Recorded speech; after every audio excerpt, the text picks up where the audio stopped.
महाराष्ट्राच्या राजकीय इतिहासातला आज सर्वात मोठा दिवस. भाजप बहुमत सिद्ध करणार. शिवसेना सत्तेत येणार का? सस्पेन्स कायम.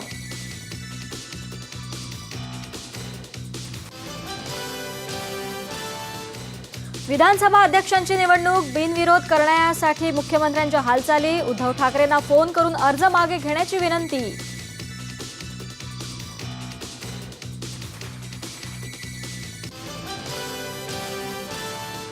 उद्धव ठाकरे महाराष्ट्र हिताचाच निर्णय घेतील. शिवसेना नेत्या नीलम गोऱ्हे यांचं वक्तव्य. सेना आमदारांसाठी व्हीप जारी. विश्वासदर्शक ठरावात राष्ट्रवादी काय करणार? सस्पेन्स कायम. सरकार चालवण्याची जबाबदारी भाजपचीच. पवारांच्या भूमिकेत देवेंद्र सरकारची धाकधूक.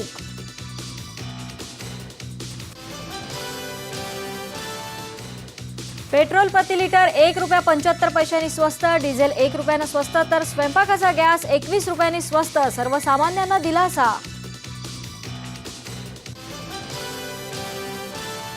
आणि छत्तीसगडच्या विलासपूरमध्ये नसबंदीच्या शस्त्रक्रियेनंतर 8 महिलांचा मृत्यू. 30 महिलांची प्रकृती गंभीर.